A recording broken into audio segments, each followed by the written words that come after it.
Hey y'all, what it is, y'all to know it. It's the big boss hog, boss down, K-Post through the door, here to talk this box and fuck it my solidity. And the tough times don't last, the people do an officer. Caught him in the pipeline, man, we met a peak game. 84s on West Wing. Remember, I told y'all, caught him in the pipeline. It is 988. Don't sit there and try to be uh, no superhero. Make sure you call somebody. But before I get into the main answer, the main piece, we clutched that. You know what I'm talking about. Introducing our second host. Future Hall of Famer man, pro coach, Road on Hustle, aka Coach B. Let them boys know. Hey, what's happening, folks? Just like Capo said, we clutched up. We clutched that. You know what we're here to talk about. We're here to talk that box. But before we get into anything else, y'all know what I'm finna hit y'all over the head with. You feel me? Hey, God woke you up. He put breath in your body. Everything else is extra. Everything else is extra. Get up. Do you. Take care of you. Take care of the fam. And with that being said, I'm going to pass it back to Capo. The floor is yours. Let's let them know how we flow. Already. So, man, it's fight week, right? Yeah, if y'all know what fight week mean, that means it's fight week for Shakur Stevenson, Edgar Berlanga. You know, they fight this Saturday in New York at the tennis stadium. Apparently the sales are not doing good. I wonder why, but that's a whole nother video. Um, Turkey been trolling, man. He's been trolling Shakur Stevenson. Been talking about the whole no running thing, no Tom and Jerry fights. And he told Shakur, he tagged him actually on Twitter, saying, "Hey, I got a surprise for you, Shakur." You know, and he brought up this whole shrinking ring thing. So, Coach, my question for you is: do you think it's professional for Turkey Alalshikh, who is the money man, to basically be targeting fighters like this? It seems like he's targeting Shakur. And do you think it's good for business? Let me know something. Nah, I'm going to be straightforward with this. I'm going to call a spade on this. He threw the bait out long time ago. Me and Capo been against this whole Turkey Alalshikh movement integrating into boxing. You know, y'all was more excited for him finally getting the paper, the cheese, the cheddar, the moolah, the manyan to the fighters as they supposed to be receiving it, which is cool. I had no problem with that, but I already seen where all this was going to take a turn of events for the negative manner. And now that he's got everybody hooked and reeled in, he's kind of showing his true colors, and he's kind of picking sides on who he wants to win. And it is what it is. At this point, he can do what he want because, like I said, everybody didn't bought into it. They're celebrating him. They're saluting him. They're respecting what he's doing for the sport of boxing. And before this whole shrinking up the ring thing, remember what we didn't see thus far from Turkey Alalshikh. We didn't see concerts in the middle of fights. We didn't see venues set up with a bunch of distractions in New York. We got ring boys. We got all kind of, stuff happening on the side of the ring during fights. He's able to get up and go talk to the judges or the referees or whoever, talk to the fighters and tell them, hey, you losing. You got to do something. You know what I'm saying? So this doesn't surprise me, but at the same time, it's terrible. It's bad for business. I don't like it. I don't like the fact that he's, publicly announcing who he wants to win fights. Remember, you're a promoter, bro. From my understanding, as a promoter, if it's not your specified fighter who signed up under your promotional company, I don't think you're supposed to be publicly displaying who you want to win the fight. Yeah, it's cool and all, but at the same time, to sit there and say, hey, I'm gonna make this happen for Zepeda. I'm gonna shrink the ring, but yet I want Zepeda to win. Let's say Zepeda does win. How does this look against Turkey and Zepeda? It seems like you setting all the cards and all the odds to be against Shakur, and it's just weird. I don't even know how you're gonna find a proper and adamant timing to shrink a ring in between rounds, every 4 rounds, however he chooses to do it. I don't care. What are you going to do? Shorten the lifespan of a round, lengthen the lifespan of the breaks in between. Like he's trying to incorporate a bunch of foolishness into boxing that's not needed. If you're Turkey Alalshikh, all you need to do is set up the cards and let the fighters do the rest. This is how boxing has been operating for the entire existence. You set up the card, you get the fighters in the ring with each other, you get the best of the best, and even if it's not the best of the best, it don't matter. You let the fighters, take hold and shape how the card plays out. You don't implement terrible rules. You don't implement concerts. You don't implement ridiculous venues. You don't implement anything. He's just trying to reshape the sport of boxing, saying he's going to bring life and unify and bring unity, but he's really kind of segregating the sport as if it's not already, tough to bring certain fighters together, through promotional standpoints, business standpoints, the way the fighters are able to control their futures and all this other stuff is already hard enough to get certain fighters in the ring with each other. And now you're just adding another obstacle or hurdle for the fans and other folks and fighters to overcome to even be able to sit down and watch a fight comfortably, let alone, remember, they fighting in Saudi, so they're gonna be fighting at 6, and I don't even know what time that is for us, so I don't even get a chance to tune in to majority of Turki Alalshikh's fight. But with all that being said, like, to answer your question directly, Capo, it's terrible, it's bad for business, and I believe he is targeting Shakur, and I believe it's outrageous, it's egregious, and it's just disappointing to see that so many real boxing heads and casual fans have bought into this Turki Alalshikh movement, and it's just completely against what we thought it would be, even though over here on Clutch Factory, we already knew, hey, something ain't right about this dude, something ain't right about this movement, we ain't rocking with it. But at the same time, K-Paul, I'm gonna pass it back to you. I second everything you said, Coach. I mean, really not a lot to add to it. I just think that when you look at the landscape of other promoters, they don't do that. Al Heyman don't do that. Oscar De La Hoya don't do that. Hell, not even Eddie Hearn do that. Right? So, I don't know if he just doing it to sell the fight, but obviously it ain't doing good because it's the week of the fight, excuse me, and the sales are not doing good. So, we shall see how this thing pans out for Turk. You know what I mean? The only thing I'll say Turk got going for him is he got money, a lot of fighters. Boxing is a poor man's sport, so a lot of fighters could be bought. We just gonna keep it 1,000, right? I mean, he just bought Canelo, basically. So, he got Dave Benavidez now. I wouldn't be shocked if he get tanked, Paul. You know what I mean? We'll see. But seems like he got endless pockets. So, but the beautiful thing about this situation, if he keep going on with this, he gonna be wasting a lot of money, and people just gonna not tune in, and they just gonna tune him out. Let's check off to the next one. Now, Turkey got this right. Okay, I gotta give him his props on this one. I don't know who he was talking to. I don't know. I don't think Turki Combs, Mr. Take that, buddy. I don't know if that man was the one that sat there and made this card up, but we finna lay these fights on this card real quick, and then, Coach, you give me your insight on if you think he made this card up by himself. All right. So you got David Benavidez versus Anthony Yarde. They main event the thing. David Benavidez is putting his WBC belt on the line against Anthony Yarde.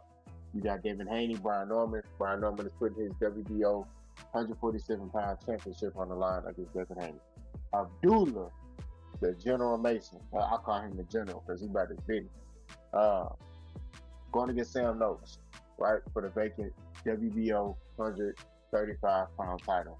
You got Jesse Bam Bam Rodriguez versus Fernando Martinez, right? So, Coach, and there's a list of other fights that's happening on that day. But, Coach, what do you think about that card? Do you think Turk did that by himself? Did he get this right? First card where you sit there and say, man, I might tune into this. Coming up, son. Oh man, it's hard to tell. We got to get some more insight. We got to get some more breakdown on how this card got put together. But in my opinion, from what I'm seeing and what I'm understanding, I don't think Turki Alalshikh put this card together himself. I believe he had, help from all different angles when it came down to this one. I feel like somebody seen that, he was probably, riding down a lonely, dark road and seeing him, his rise to the top of boxing was kind of, diminished and slowly falling. But somebody had to give him some input, some insight, let him know something. However it got done, this is one thing he got right throughout his, his term, his stint of, being a part of the sport of boxing. So this card is fire. I'm this is one I'm going to tune in. Hopefully it doesn't, go the opposite way of what I think it would go, because Capo pointed this out a while ago. Some of the fighters, even elite fighters, when they get over there in Saudi, they fight different. They seem a little off. It might be the timing, might be the venue, it might be, might be some in the air up there, might be some in the water. We don't know. But at the same time, I'm hoping and praying that all these fighters that's on this card get out there, they put their best foot forward and do what they have to do to deliver a great show to the fans. I can care less about, Turkey. I just know the fans deserve to see something great, especially with this card of this magnitude. You got a lot of names, you got a lot of faces, you got a lot of belts on the line, you got a lot of elite fighters in the ring with other elite fighters. So this is a solid card through and through, all the way from top to bottom. This is a solid card, and hopefully we get the performances we deserve from each and every fighter, each and every bout.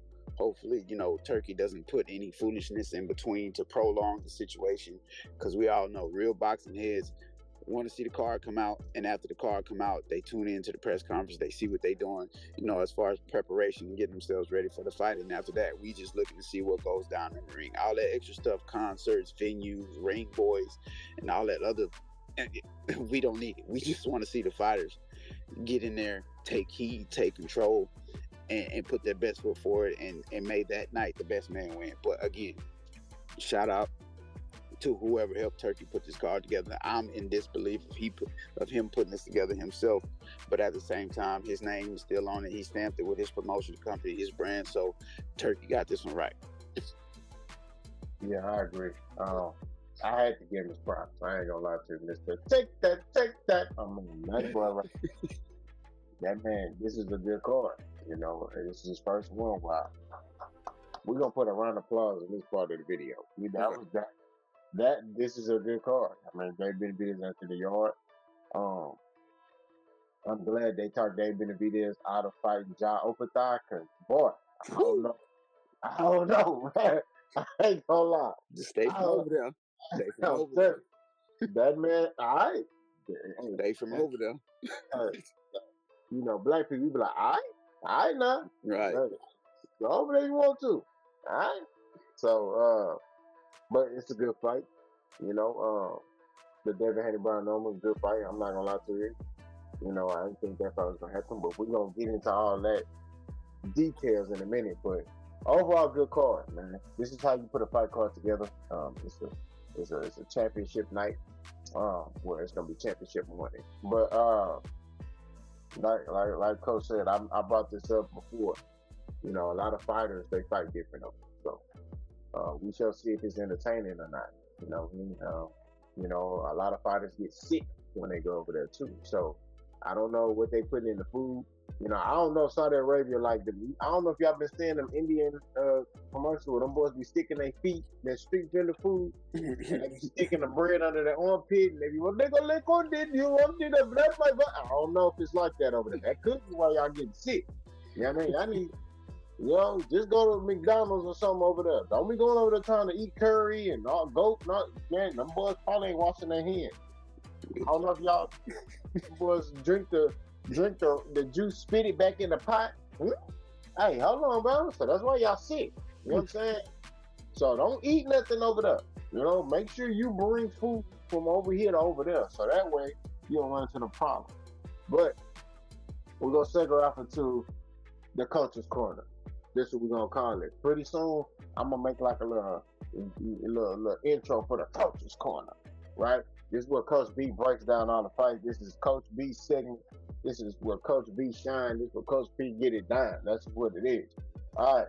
So we're going to start with Jesse Bam Bam Rodriguez, Fernando Martinez. Coach, who do you got and why? And what tactical advantage that each guy can take advantage of to win the fight? Let us know something. I got Bam all the way. I got Bam with a stoppage. I got Bam with a stoppage late, 9th round, 10th round stoppage. brutal, vicious body shot, kind of stuns Fernando. He drops his hand, he lowers his guard, and Bam finishes him off all the way down to the ground. Pause, no freakies in full effect at this point. I don't see anything Fernando Martinez possesses to keep Bam, from being the excellent, the elite fighter, the top-notch dog that he is. I don't. In Fernando's Martinez's style, it's come forward. It's not too much defense. It's not too much, you know, he's not stringing anything together. He's not really building upon anything. He's more like a solid, he's one of your classical Argentinian fighters. He's just gonna come forward, hope for the best, go and try to go blow for blow, and hopefully one of his punches, knocks you out. And I'm not gonna sit here and say he does have a little dynamite. He got a small stick of dynamite in his right hand. He does have, the ability to hit you with something and make you rethink, and possibly could put you down, knock you down. But at the same time, Bam is too skilled, and Bam, to be a southpaw, he moves a little bit different than most southpaws do. He works the angles. He understands, distance.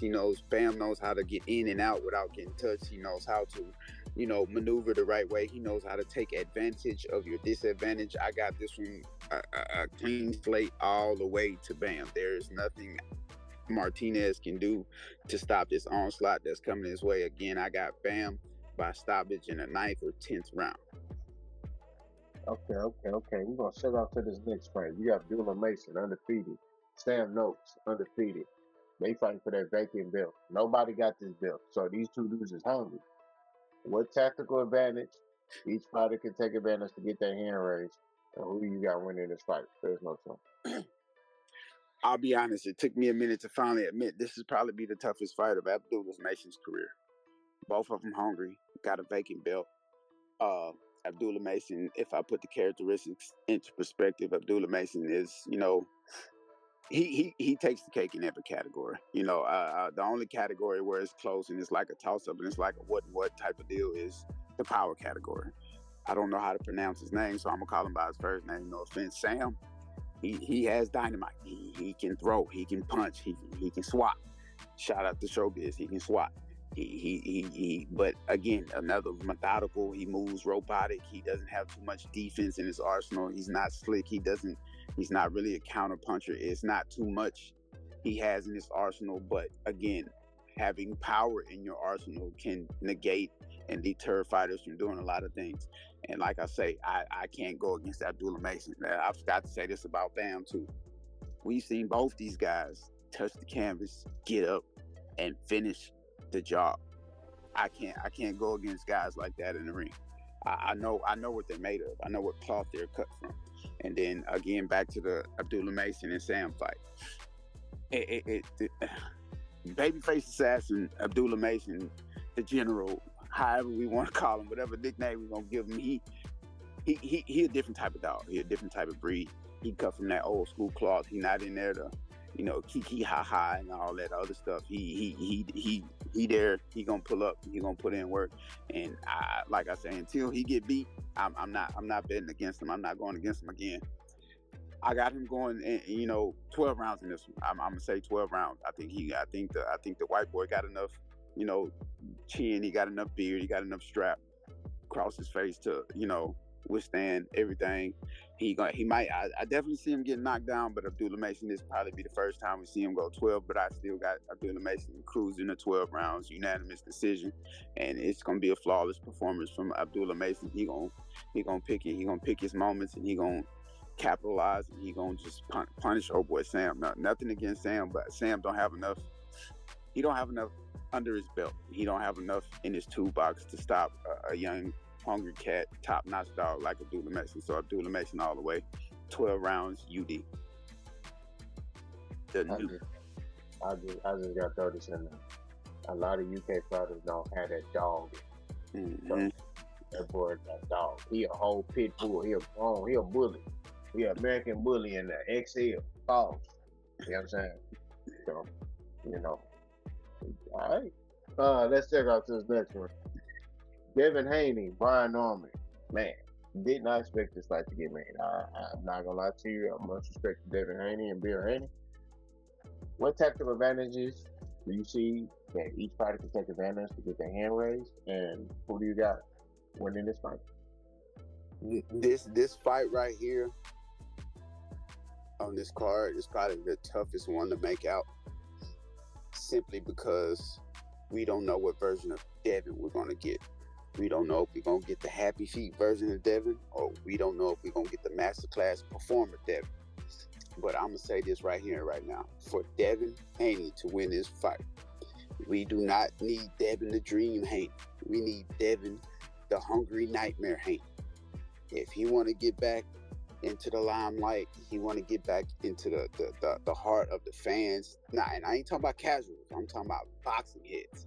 If he want to win those type of folks back over, he gonna have to get in there and do damage. I'm not saying he got to knock Brian Norman Jr. out, because I don't think that's likely not gonna happen in this fight. I'm not saying he got to go in there and get a TKO stoppage, but he gonna have to go in there and put together something we haven't seen in a long time from Devin Haney. And am I saying he can't do it? No, I'm not. But boxing, again, me personally, I look at what have you done for me lately in the sport of boxing. The last outing from Devin Haney, it was more like a circus event. He was flipping, he was running, he was dancing, he was jumping, he was hopping through hoops, he was moving around a little bit too much. I get it. That was a fight playing out creative, but at the same time, I couldn't tell, because the simple fact, he was not willing to engage at all, even with all the technical advantages and characteristics, speed, footwork, head movement, all that. He had all the advantages in his last fight, Devin Haney I'm talking about, and he did not choose to take advantage at all. He did not want no type of confrontation at all. And I get it. They say that's the fight plan. If that's the fight plan, I don't know. Because again, even when he had the opportunities, he didn't take advantage of it. So I need to see Devin Haney turn into a nightmare. We don't want no dreams. We don't need no more dreams. We need Devin the Nightmare Haney. You know, you got to go out. You got to go in there and stamp this. You got to put an exclamation on this fight, because I believe if you go in there and you get knocked out by Brian Norman Jr., it could be the end of Devin Haney. Yeah, we'll still see you fight in the future and all of that good stuff, but we won't be looking at Devin Haney on no more elite cards. Nobody will be calling Devin Haney out, even though they're not really calling and begging for him now. But at the same time, it'll be the end of Devin Haney. But let's get to my prediction on this fight. Like I said, boxing is a sport of what have you done for me lately. Brian Norman Jr., the last time we seen him, he went out there, he took care of business, he's got his title. He's holding the belt now. He's coming forward. He's going to bring power. Now, I do see where he gets a little bit, he gets a little bit anxious and gives away, maybe 3-4 early rounds to Devin Haney, because he's looking for that critical knockout. He's thinking about, what Ryan Garcia did to Devin Haney, and he gets anxious and he gets out of his element and he starts to lose. He gets behind on rounds. But I'm going to say he puts it together. And if I'm wrong, I'm wrong. I'm going to say Brian Norman figures it out. He finds a way to cut that ring off and he catches Devin Haney slipping. He gets him a knockdown. That puts him on top. They go all the way to 12, and I got Brian Norman winning this fight via majority decision, 12 rounds. Man, great breakdown. I got Brian Norman by knockout, but it's not about me. Coach's Corner. Last fight, the main event. We got David Benavidez. They call him the Mexican Monster. Nah, I ain't gonna call this man no Mexican Monster, because it's some weirdos out here. Nah, we ain't doing none of that. So I'm just gonna call him David. All right, David B. Mr. We're gonna call him that. He fighting Anthony Yard, putting his WBC belt on the line. Looks like he's trying to position himself to get, an undisputed crown at 75. But that's a whole nother video. Coach, tactical advantage of each fighter. Who you got winning? Yard Benavidez. Great matchup. A lot of people see Yard. A lot of people don't. Well, a lot of people gonna look at Yard and be like, "Who is that?" Let me tell you right now. He's a seasoned vet. He's an OG. He's been in the ring with the likes of elite. He's been in there with Beterbiev. He's been in there with one opponent, I believe, 3 times. I believe it was Arthur. He's been in there with Kovalev. He's a seasoned OG. He's not blind to the fact of what's about to happen, who he's about to get in the ring with. He's not blind. He's not obliged to none of that. Tactical, when it comes down to the tactical side of it, Yard is very skillful in my opinion. He's skillful beyond what people give him credit for. He's skillful above average in most categories. Now, where Yard tends to lack is his ability to stay consistent behind the jab and stick with what's working. Sometimes he gets away from himself, and that's what has cost him the few fights he has lost in his career, because he's been in majority of the fights. Even the fight with Better BF, he had a great chance to win that in 12 rounds, but again, he just got away from what was working, lost himself, and lost that fight. But again, he has decent hand speed. He has decent power. He can be slick. He can be a counter puncher. He can go in the pocket and fight. He can utilize the jab. But at the same time, his biggest downfall is remaining consistent. But I still give him a slight chance in this fight. But of course, I'm going to give this fight to David Benavidez. Of course, another 12 rounder. We're going to be watching another 12 rounder. So I got a lot of 12 rounders on this fight card. But I believe eventually, if David Benavidez can manage to, keep his stamina up, keep his power going, keep that those power combinations coming, I believe eventually it's going to overwhelm Yard, and eventually it's going to wear him down, not to where he's going to get a knockdown or a knockout, but it's just going to slow him down. He's going to lose energy, his hands going to drop, and David Benavidez is just going to be able to well off on him and finish the fight. 12 round UD going to David Benavidez, and he's going to, keep moving forward with that hungry manner that he is right now, because he didn't get the opportunity against Canelo. I don't think Canelo want to go that route anyway, but at the same time, it is what it is. You got to kind of take that out on the next opponent as you move down the line. But again, tactical advantages for Benavidez is the fact that he's a power combination puncher, and most of the time his punches don't really slow down. They come at the same speed, same velocity majority of the fight. The only difference is he's moving up in weight, so they're not as effective as they would be if he was in a lower weight class early on. So he's going to have to take this fight to deep waters and finally wear down Yard and get his 12 round UD and move on to the next. Yeah, man, it's gonna be bad for Anthony Yard. I mean, but hopefully, opportunities still present itself for Anthony Yard. I still think he's a formidable opponent, for the young guys who's trying to cross over to the top rank. You got anything else, Coach? Nah, that'll be it on me. All right, man. We done talked about old Mr. Turkey Combs. Take that. We done talked about Shakur. We done talked about this fire card that's happening in November. Man, y'all continue to follow us on this journey. This the Genesis, this the beginning. I told y'all we not stopping. Like, you check the channel now, we got videos popping out every day now. You know what I mean? We trying to be a little bit more consistent. Y'all bear with us. You know what I mean? We learning as we go. This is what it is. We're a team, so we learning as we go. We're learning how to, see what y'all like. We trying to put our own flavor on stuff, so y'all bear with us. You know what I'm saying? Like I tell y'all, we gonna get it right. And eventually, this channel gonna grow, and y'all gonna be at the top with us. And that's what it is. But continue to post, leave comments. If you hate, it's cool. We're not posting any criticism. Just make sure you don't make it personal. When you make it personal, I'm gonna get personal. Coach B might get personal. It is what it is. So we might intellectually break you down. It just depends on the mood. But we appreciate everybody. Appreciate everybody, and I mean that. Coach, I mean that as well. Boss, Brody, we clutched up. We clutched that. You know what we're talking about. We out here. Salute.